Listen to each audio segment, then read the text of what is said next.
culture. Mis hermanos, es interesante cómo en esta publicación de la World Magazine, el delito que comete Ron Greer fue simple y llanamente entregar algunos tratados en donde se habla de que la homosexualidad es un pecado. Fíjense cómo él recibe un ataque enfurecido, y esto es solo lo que narra el libro. En la narración de la revista World Magazine, lo que se narra allí es terrible. Luego, años después, Greer corrió como gobernador de Wisconsin y, como ustedes sabrán, perdió. Y todo lo que le vino como consecuencia de haber repartido esos tratados, esos folletos que hablaban de la homosexualidad como un pecado. Lo que hicieron los defensores del homosexualismo no me sorprende.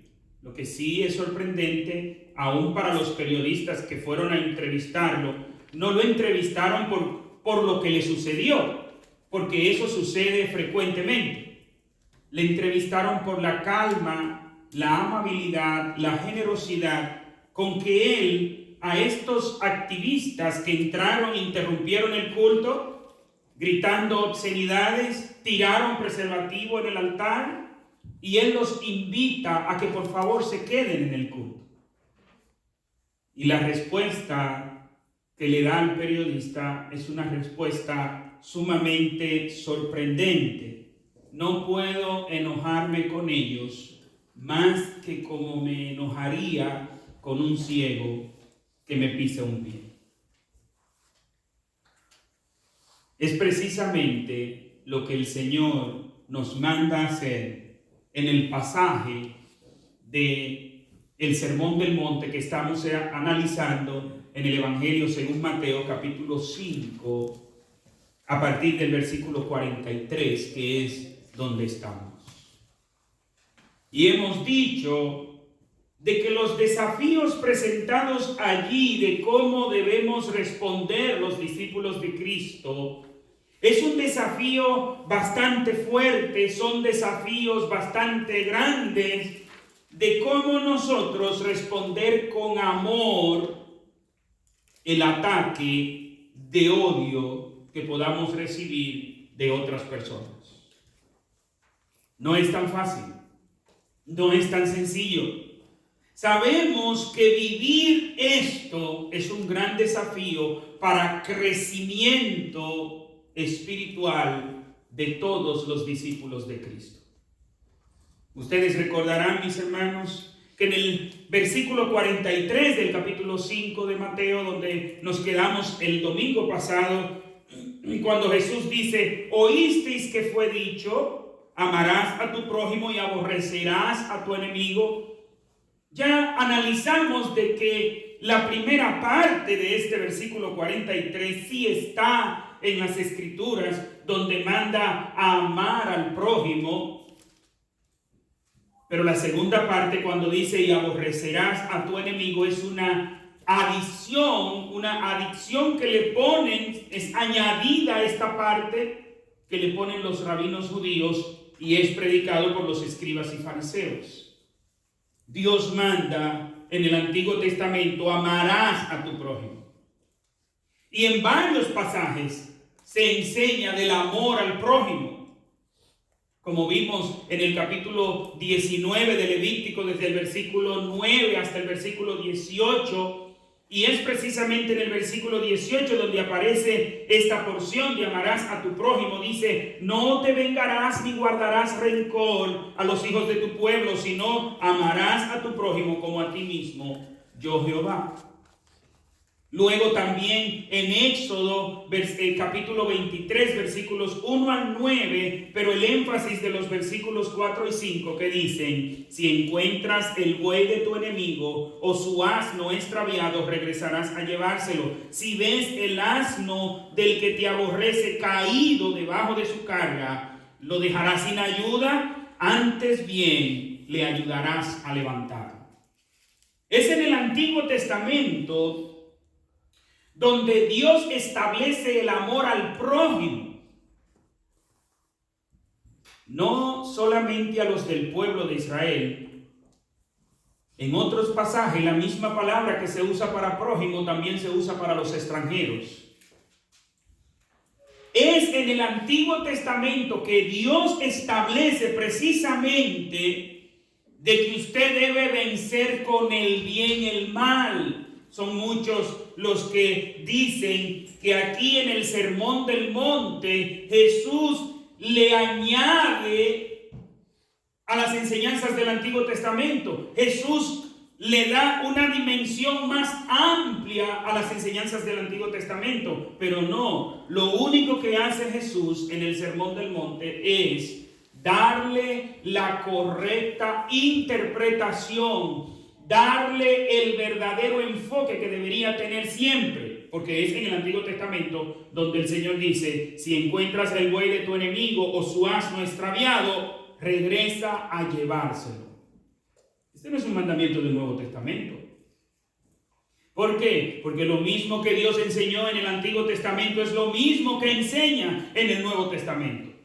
Cuando Jesús dice no devolver mal por mal a las personas en el Nuevo Testamento, era lo mismo que enseñaba el Antiguo Testamento. Pero como les decía, los rabinos judíos y también los escribas y fariseos habían enseñado amor al prójimo y odio al enemigo. Pero ustedes recordarán que hay una pregunta muy famosa entre los rabinos judíos que se la hicieron a Jesús también: ¿quién es mi prójimo? Ellos dijeron: oh sí, amarás a tu prójimo. Claro, estamos de acuerdo, ese es el mandamiento de Dios. Ahora, ¿quién es mi prójimo? Y ellos habían desarrollado un sistema de clasificación en donde decían: tu prójimo es un judío igual que tú. Por tal razón, todo el que no es judío no es tu prójimo. Claro, la Biblia no dice eso. Al contrario, en el Antiguo Testamento Dios manda a que se debe atender al extranjero como tu prójimo. Pero ellos no se quedaron ahí. Dijeron: no solamente es un judío igual que tú, debe ser un judío que sea de tu mismo grupo. Y dentro de esa clasificación no estaban los judíos que eran cobradores de impuestos, que eran publicanos. En esa clasificación no estaban los judíos que no conocían la ley al nivel de como ellos conocían la ley. Y por eso en Juan 7:49 dicen los judíos que decían los estudiosos de la ley que ese pueblo, de hecho, cuando dice ese pueblo sin ley, maldito es, lo que se debe traducir allí es esa chusma sin ley, maldita es. Ellos habían hecho esa clasificación. Por eso es que aquel intérprete de la ley le pregunta a Jesús: ¿y quién es mi prójimo? En el capítulo 10, a partir del versículo 26 de Lucas. ¿Quién es mi prójimo?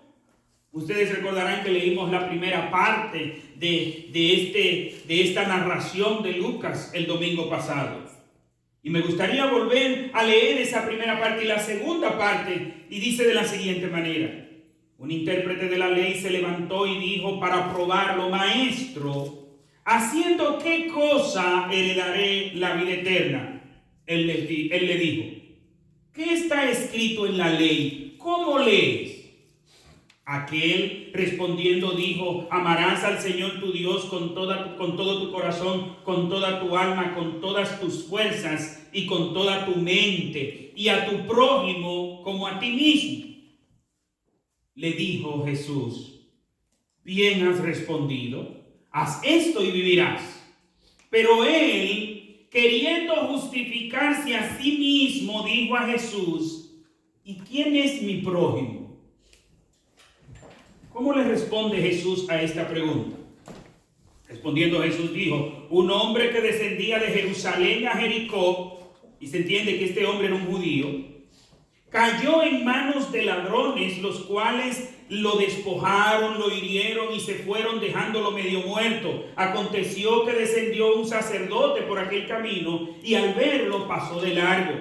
Asimismo, un levita, llegando cerca de aquel lugar, al verlo pasó de largo. Pero un samaritano que iba de camino vino cerca de él y al verlo fue movido a misericordia. Acercándose, vendó sus heridas, echándoles aceite y vino, lo puso en su cabalgadura, lo llevó al mesón y cuidó de él.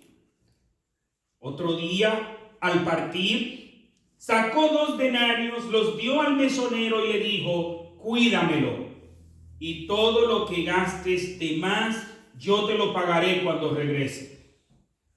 Versículo 36. Le dice Jesús a ese maestro de la ley: ¿quién pues de estos 3 te parece que fue el prójimo del que cayó en manos de los ladrones?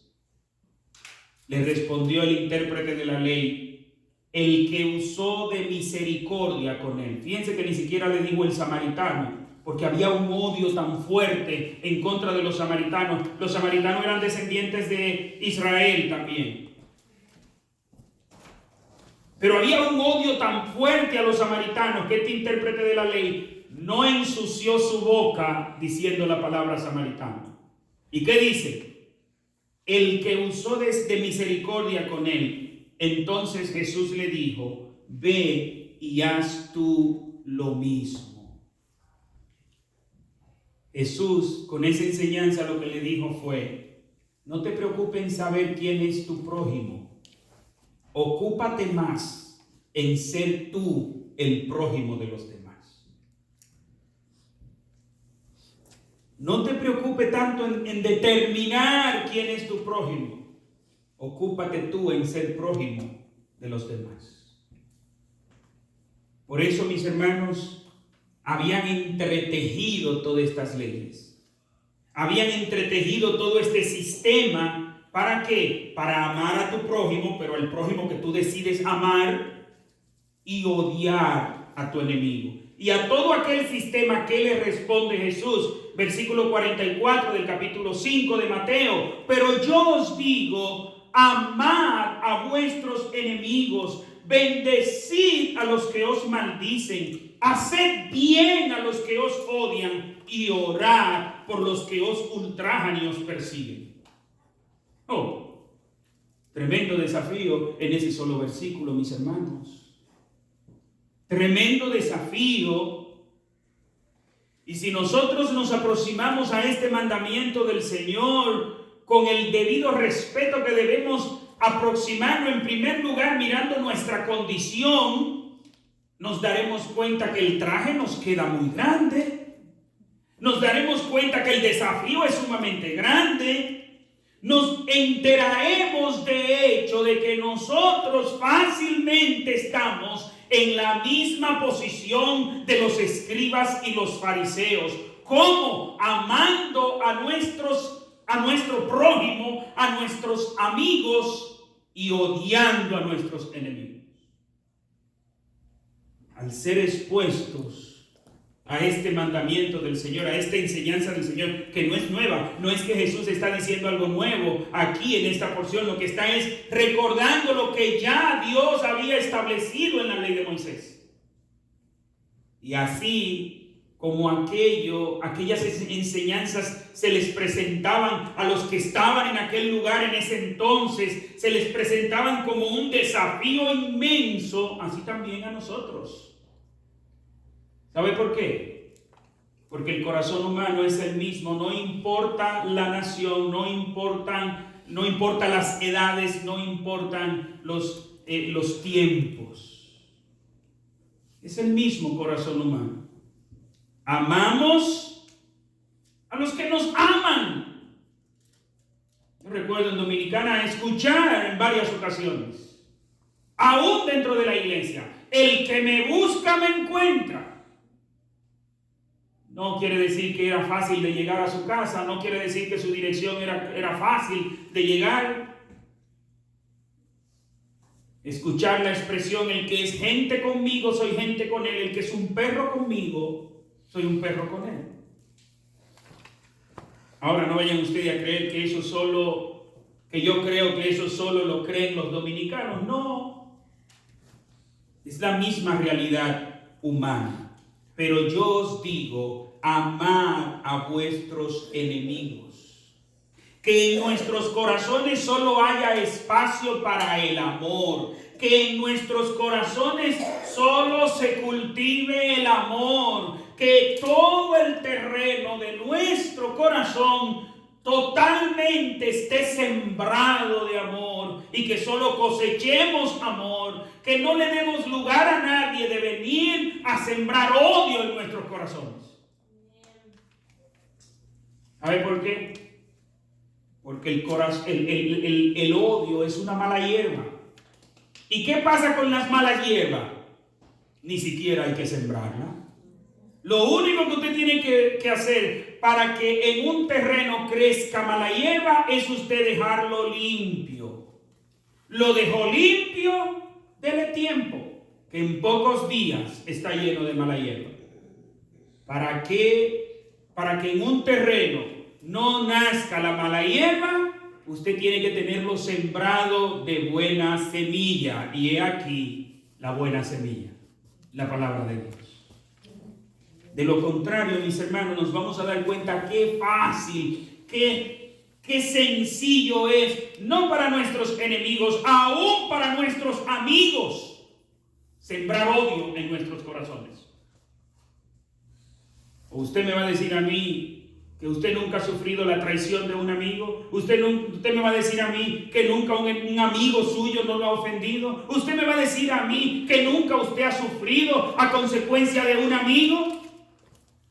Y usted me va a decir a mí que lo que brota de su corazón es amor hacia ese amigo.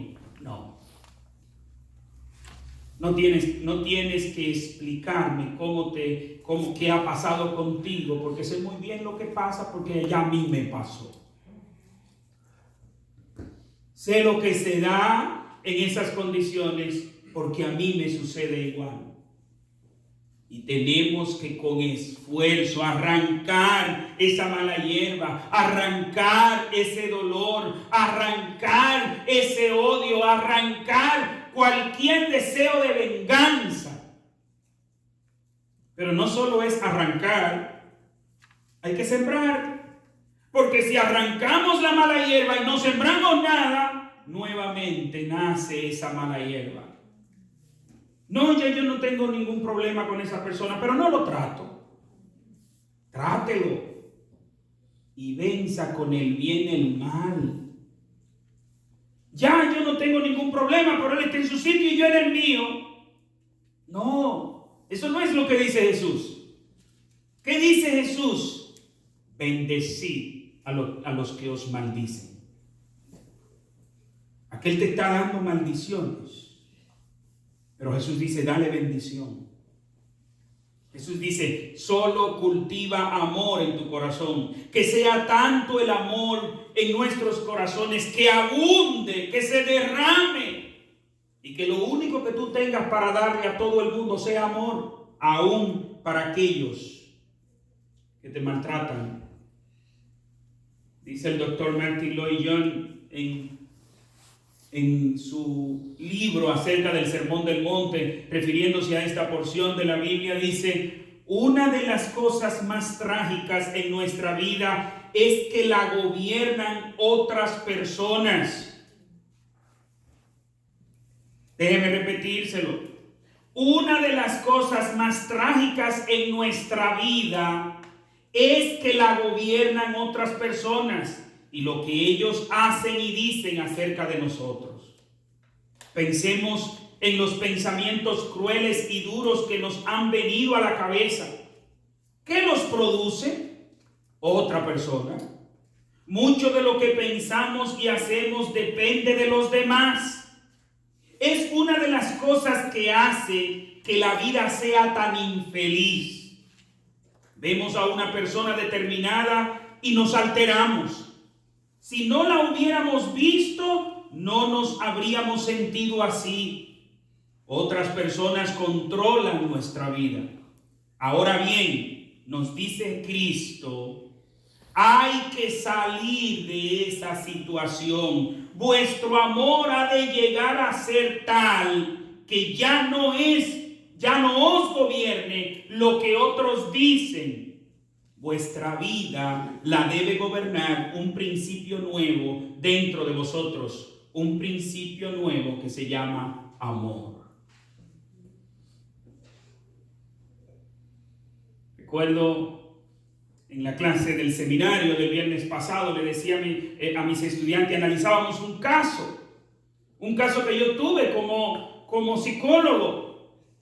Y esta persona llegó a mi consultorio y me dice, he venido para que usted me ayude con una situación que tengo. Porque con el solo hecho de escuchar el nombre de una persona, se me daña el día.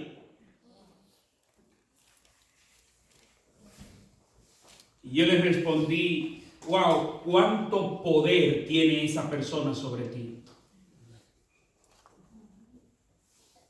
Y esta paciente me mira asombrada y dice, ¿poder sobre mí? Le digo, claro, tiene tanto poder que con solo tú escuchar el nombre de esa persona, se te daña el día. Pero ¿por qué hacemos eso? Muy bien, como dice el doctor Lloyd Jones aquí. ¿Cómo tratamos a los demás? Como ellos nos tratan a nosotros. Si me trata bien, lo trato bien. Si me dio un regalo caro, quiero darle un regalo caro también. Si me dio un desprecio, que se prepare, que recibirá el último iPhone de regalo. Los agarré. ¿Cómo actuamos? ¿Cómo actúan los demás con nosotros? ¿Y qué dice Jesús?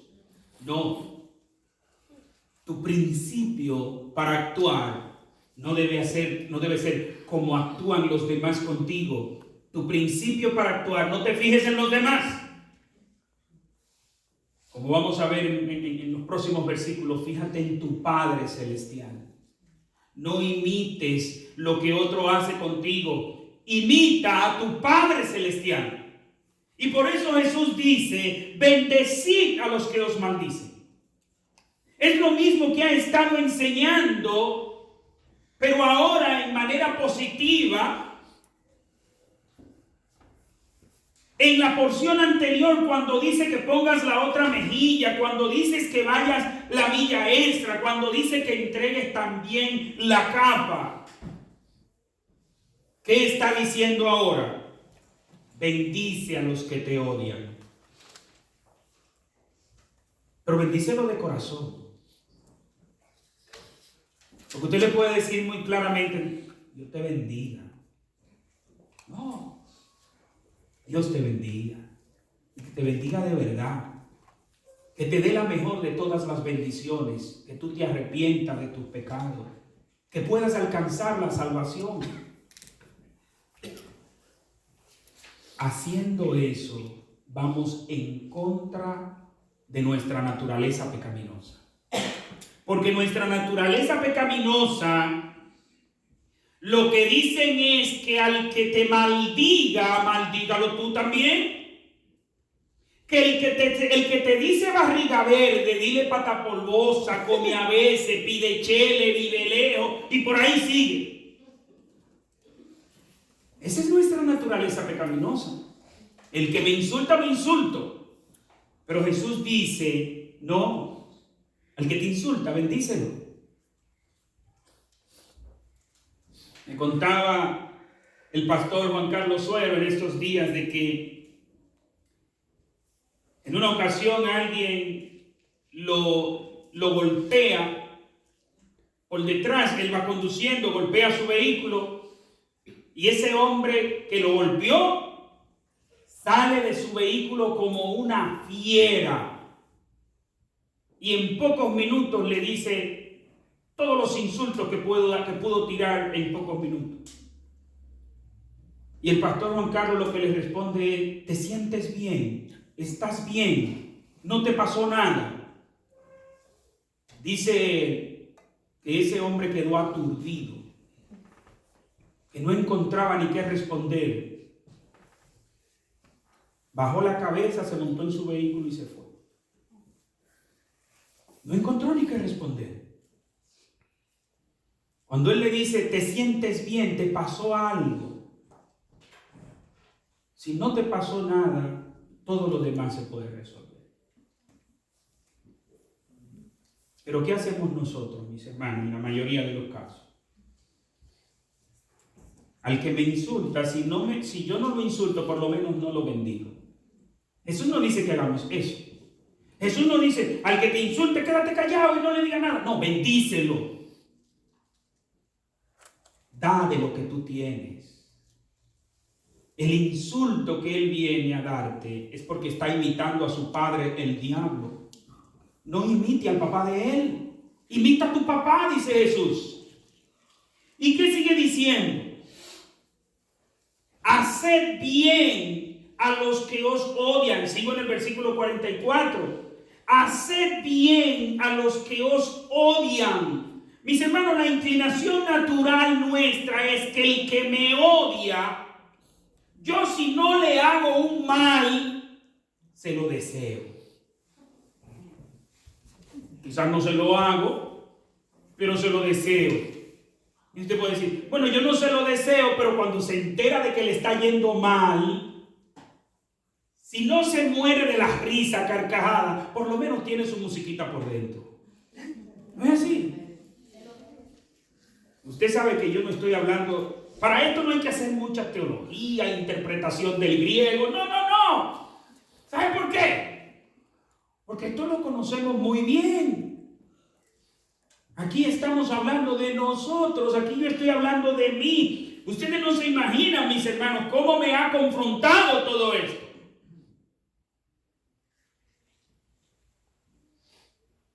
Porque lo que a uno le enseñan en la cultura de uno es que el que te da una bofetada, que dale otra, mátalo.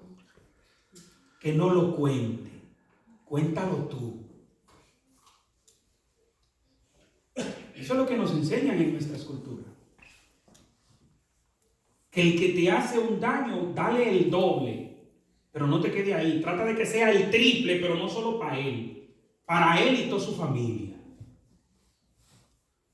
Eso es lo que nos enseña nuestra cultura. Pero Cristo dice que tú le hagas bien al que te odia. Es lo mismo que en el Antiguo Testamento el Señor está mandando y diciendo, si tú encuentras el buey o el asno extraviado de tu enemigo, deja lo que tú estás haciendo y ve y llévaselo. No es que diga, pero mira dónde está el buey de fulano. No viniera alguien y se lo robara y siga. ¡No! O decir, yo fuera y se lo llevara, pero estoy muy ocupado. ¿Qué dice el mandamiento? Ve y llévaselo. No dice ve y llévaselo si te sobra tiempo. No dice ve y llévalo si estás de ánimo. No dice ve y llévaselo si te queda cerca. ¿Y a quién es que tú les vas a hacer ese bien? Al que te odia. No al que tú te imaginas que te odia. El que te lo ha demostrado. Y que te lo ha demostrado con creces. ¿Qué dice el Señor? No que seamos indiferentes. No que no le hagamos un mal. Fíjense que en la primera parte era, no paguéis mal por mal. Pero aquí está siendo específico diciendo, págale con bien al que te hace mal. Dice, hermano, usted me va a decir a mí que es fácil eso. Usted hacerle bien al que lo odia, al que le está haciendo cosas malas.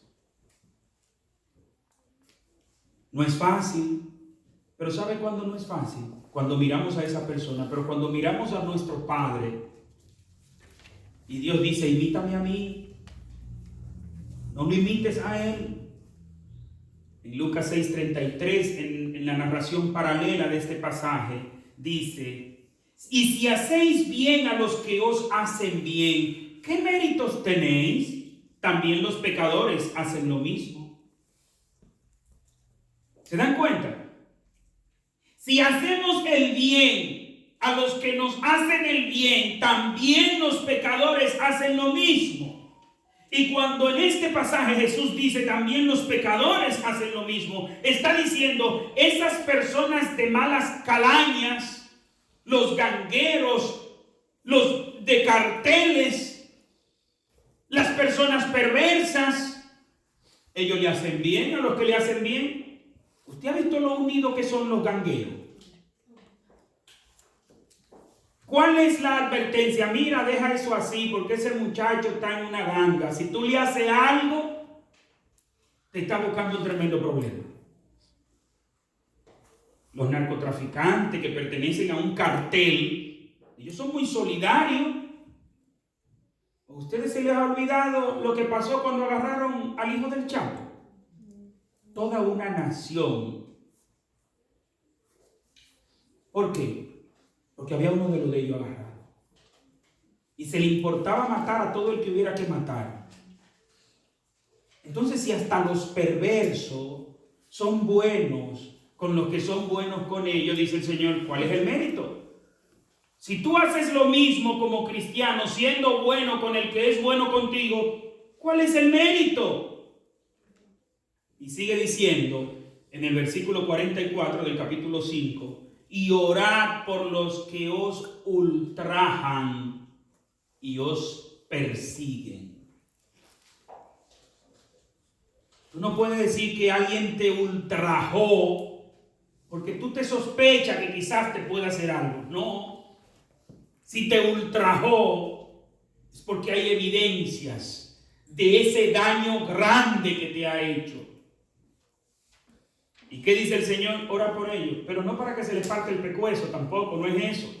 No es para que el tren le pase por encima, no es eso. Ora por ellos para que le vaya bien. En vez de tú presentarte delante de Dios, ay Señor, mira esta persona lo que me ha hecho. Yo espero que tu mano caiga sobre él de manera despiadada, de manera fuerte. No es eso lo que el Señor está diciendo.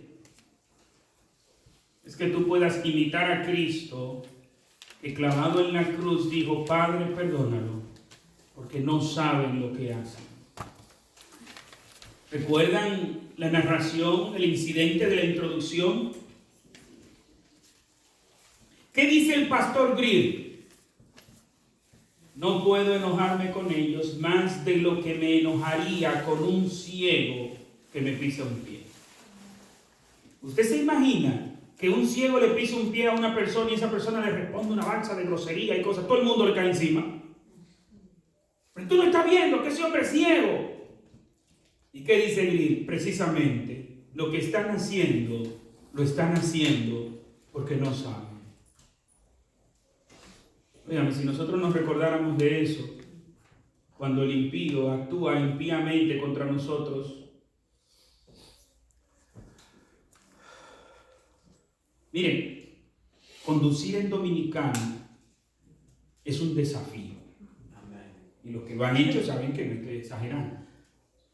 En una ocasión uno de manera impertinente se me va a meter y no me dio tiempo a frenar y tuve que entrar. Él no me chocó, yo no lo choqué, pero porque no lo dejé entrar, luego de que vio el momento me atravesó el vehículo. Y yo sigo normal porque yo no, pero me lo hace ya 3 veces. Digo, bueno, Señor, reprende toda malicia y comienzo a orar y el hombre se fue. Ese día yo como que estaba con la guardia baja, ¿no? Porque hay otro día que no. Porque nuestra naturaleza lo que nos impulsa es a nosotros reaccionar como el otro sea. Pero el Señor dice, no, ora por esa persona. Y no para que le vaya mal, para que le vaya bien. Versículo 45. ¿Por qué debemos hacer todo eso? Para que seáis hijos de vuestro Padre que está en los cielos, que hace salir su sol sobre malos y buenos, y hace llover sobre justos e injustos. ¿Qué es lo que está diciendo el Señor? no imites a la persona, no mires a la persona que te está haciendo mal, que te está injuriando, que te está odiando, que te está haciendo cosas malas. No, imita a tu Padre Celestial. Esto me recuerda una historia que le escuché a un hermano, un pastor, nos contaba que cuando ellos acabaron de llegar de República Dominicana aquí a Nueva York, los amigos lo invitaban a salir y el papá lo único que le decía: sí, mi hijo, tú puedes ir, pero recuérdate de quién tú eres hijo. Y él decía, yo no sé cómo era que esa frase no se me iba de la cabeza, y todo lo que los amigos míos me invitaban a hacer, decían, no, yo no voy a hacer eso. Pero no era porque él era hijo de su papá, recuérdate que tú eres hijo de Dios. Recuérdate de quien tú eres hijo. Cuando tú ves que el otro te insulta, te injuria, te menosprecia, te maltrata, te calumnia, te odia, no le permitas al otro que venga a sembrar sus malas semillas en tu corazón. Recuérdate de quien tú eres hijo, de quien tú eres hija, para que seáis hijo de vuestro Padre que está en los cielos. Y claro está, cuando dice aquí para que seáis hijos, no es que con esto está dando a entender Jesús que haciendo estas cosas tú te conviertes en hijo de Dios. No. Porque eso está demasiado claro en la Biblia, en donde la salvación es por gracia, no es por obras. No llegamos a ser hijos de Dios porque nos portamos bien, debemos portarnos bien porque somos hijos de Dios, es lo que Jesús está diciendo. Nosotros debemos vencer con el bien y el mal. Versículo 46. Si amáis a los que os aman, ¿qué recompensa tendréis? ¿No hacen también lo mismo los publicanos? Y fíjense, quien está escribiendo esta expresión aquí era precisamente un ex publicano, Mateo. ¿Y qué es sinónimo de decir publicano? El de hacer esta comparación de que hacen lo mismo un publicano ya ustedes recordarán porque lo hemos tratado en otras ocasiones. Es una persona que está en la disposición de hacer lo que sea por dinero, hasta vender su alma al diablo por dinero. ¿Y quiénes son las personas que están en la disposición de hacer lo que sea por dinero? Un sicario hace lo que sea por dinero. Un narcotraficante hace lo que sea por dinero. Una prostituta hace lo que sea por dinero, y así sucesivamente. ¿Y qué dice Jesús? Si ustedes aman a los que le aman a ustedes, entre usted y un sicario, un narcotraficante, una prostituta, no hay ninguna diferencia. ¿Qué mérito hay? ¿Qué cosa estás haciendo diferente para mostrar de que Dios está en tu corazón?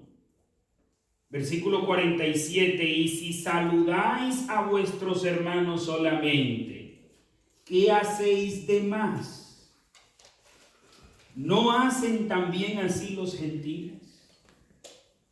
Mis hermanos, ustedes recordarán que para un judío no comía, no almorzaba, no cenaba con una persona que no fuera judío.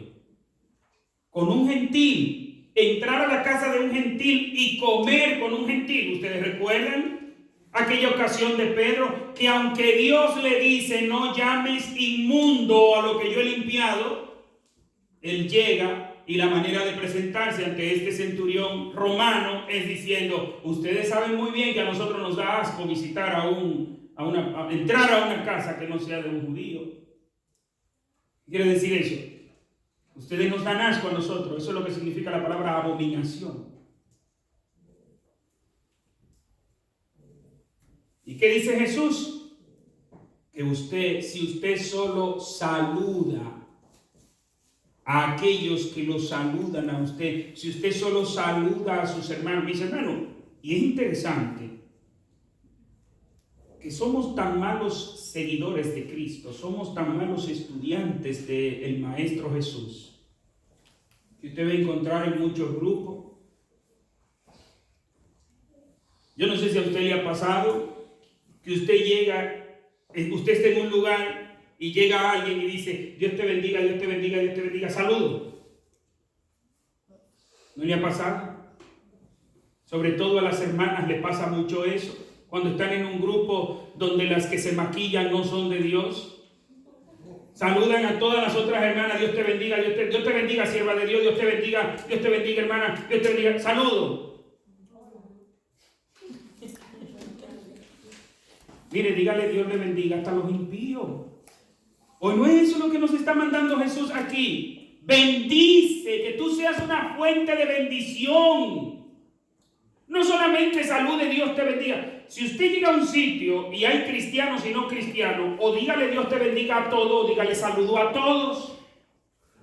Porque eso es lo que el Señor está diciendo. Y si saludáis a vuestros hermanos solamente. Mire, déjeme decirle algo. Nosotros los evangélicos nos saludamos Dios te bendiga, pero usted sabe muy bien que ya la Biblia dice que nosotros somos bendecidos. Con toda bendición espiritual, dice la Biblia. ¿No? Entonces, ¿quién es que verdaderamente necesita que usted lo salude Dios te bendiga? El que no es cristiano. El impío. El perverso. Ese es el que más necesita que tú lo saludes, Dios te bendiga, que tú lo bendigas. ¿Por qué? Porque ese es el que más lo necesita. Pero ¿qué hacemos frecuentemente? Hacer distinciones. Y a veces entre nosotros mismos los evangélicos. Ah, no, es que aquel es pentecostal, oh, es que aquel es bautista, oh, es que aquel es metodista, no, oh, es que aquel es reformado, no. Es una pena, pero es la realidad humana, aún dentro de la iglesia muchas veces. Pero ¿qué dice el Señor? Los gentiles hacen eso, y decir eso en ese contexto, lo que dice es, los impíos hacen lo mismo. ¿Qué quiere decir eso? Cuando usted solo saluda a los hermanos o solo saluda a los de su iglesia, los impíos también hacen eso. Versículo 48. Sed pues vosotros perfectos, como vuestro Padre que está en los cielos es perfecto. Sed pues vosotros perfectos, como vuestro Padre es perfecto. ¿Dónde está la clave en dar amor al que me da odio? Imitar al Padre. Jesús dice que el Padre Celestial hace salir su sol sobre buenos y malos, sobre justos e injustos. Le da la lluvia para la cosecha a buenos y malos, a justos y a injustos, a todos. ¿Y qué dice? Sed pues vosotros perfectos, como vuestro Padre es perfecto. No es una enseñanza nueva, es lo mismo que dice Levítico 19:2, santos seréis, porque santo soy yo, dice Jehová vuestro Dios. En Deuteronomio 18:13, santos seréis porque santo soy yo, dice de nuevo el Señor en este pasaje. Entonces, mis hermanos, y en Deuteronomio dice, sed perfectos, como yo soy perfecto, dice el Señor. ¿Era nuevo esto? No. ¿Qué espera el Señor? Que nosotros seamos perfectos. Y sobre este pasaje se ha interpretado mucho. ¿Qué significa ser perfecto allí? Bueno, no es perfecto como que usted va a ser sin tacha, sin pecado, sin esto. Lo que dice allí es, sed pues vosotros perfectos, como Dios es perfecto. Por tal razón, no es perfecto en un sentido, no es perfecto en cierto sentido. Ahí dice claramente, sé perfecto como Dios es perfecto. Y usted diría, pero pastor, eso es imposible, uno ser perfecto como Dios es perfecto. Sí, yo sé que es imposible. ¿Y usted cree que Jesús no sabía que era imposible cuando dijo que seamos perfectos como Dios es perfecto? Sí, Él lo sabía. O cuando Dios en el Antiguo Testamento dice, sean perfectos como yo soy perfecto, ¿no sabía que era imposible? Sí, es imposible. Pero es a lo que debemos apuntar, es lo que debemos perseguir, es por lo que nos debemos esforzar. Si bien es cierto que cada día al terminar el día tenemos que decir, Padre, perdona nuestras ofensas, no menos cierto es que cada día, al comenzar el día, debemos proponernos ser perfectos como Dios es perfecto. Aunque no lo logremos, pero que siempre hacia ese punto apuntemos, hacia esa dirección apuntemos. En conclusión, mis hermanos, para concluir esta sección de estas 6 enseñanzas que Jesús da a sus discípulos en contraposición a las enseñanzas de los escribas y fariseos, en donde Jesús enseña que la justicia del discípulo de Cristo, del cristiano, tiene que ser mayor que la justicia del religioso más religioso, y presenta 6 evidencias en las que los escribas y fariseos fallaban al cumplir la ley de Dios. En esta última manera de conclusión, el Señor nos dice que en nuestros corazones solo haya espacio para el amor, que no haya espacio para el odio, que lo único que se cultive en nuestros corazones sea amor, pero tanto y tanto amor, que lo único que haya para dar, aún a nuestros enemigos, aún para aquellos que nos maltratan, sea amor. Que lo que haya en nuestros corazones para los que nos ultrajan sea amor. Que lo que haya en nuestros corazones para los que nos hacen mal sea amor. Uno da lo que uno tiene. Uno no puede dar lo que uno no tiene. Si el amor que tenemos no nos da para darle aún a nuestros enemigos, es porque verdaderamente es poco ese amor. Es breve ese amor. Que no podamos dar odio porque no haya odio entre nosotros. Que no demos resentimiento porque no haya resentimiento en nosotros. Que no demos indiferencia porque no estemos cultivando indiferencia en nuestros corazones. Que lo único que cultivemos sea amor. Que por donde quiera que nos pinchen, lo que brote sea amor. Como aquella canción cristiana antigua, no seas vengativo, haz como el sándalo, que aún perfuma el hacha que lo hiere. Hay un perfume exquisito, se llama a sí mismo sándalo, extraído de un árbol que se llama a sí mismo sándalo. ¿Y qué es lo que dice esta canción cristiana? El sándalo perfuma hasta el hacha que lo hiere. Que de esa manera, que el que te hiera se vaya con el aroma de Cristo. Porque eso sea lo que brote de ti. Que no tratemos a los demás en base a cómo ellos nos tratan a nosotros. Que no tratemos a los demás en base a cómo ellos son. Que tratemos a los demás en base a lo que somos nosotros. ¿Y qué somos nosotros? Hijos de Dios. No imitemos al Padre de aquellos que nos maltratan, de aquellos que nos odian. Imitemos a nuestro Padre Celestial, que aún a los perversos les hace salir su sol, les da oportunidad de vida, les da oportunidad de progreso. Aún en aquellas naciones donde son contrarios al cristianismo, Dios los protege, porque si Dios no los protegiera, el diablo se lo hubiera llevado hace tiempo. ¿O usted cree que no? Aún esas naciones donde los cristianos son perseguidos, si Dios hubiera dejado a Corea del Norte en manos de Satanás, hace tiempo que no existiera. Pero Dios deja que se atropelle a sus hijos para alcanzar a otros que son sus hijos, pero todavía no han llegado al reino.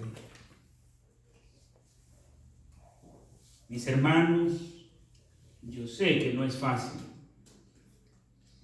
pero meditemos y enfoquemos nuestra dirección hacia donde Dios nos dice que debemos enfocarnos. No trates al otro en base a cómo es el otro contigo. Trata al otro en base a cómo Dios te dice que lo trate. ¿Cómo? Con amor. No paguéis a nadie mal por mal, sino que debemos vencer con el bien el mal. El odio no se vence con más odio. El odio no se vence con maltrato. El odio no se vence con indiferencia y un largo etcétera.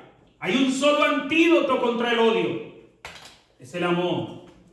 Es lo único que puede vencer al odio. La venganza no vence el odio, lo alimenta. Por eso es que la persona que se venga de una persona sigue cargada y quiere seguir vengándose de más y quiere seguir eliminando a más. Y por más personas elimine, nunca se acaba. Porque lo único que vence el odio es el amor. Que en nuestros corazones lo único que se cultive sea amor. Claro, no es masoquismo a lo que estamos mandando. ¿Entendido? No es que usted sea amante del dolor y que eso le produce placer. No, es que usted imite a Dios, haciéndole bien aún a aquel que le hace mal. Oremos. Padre amado,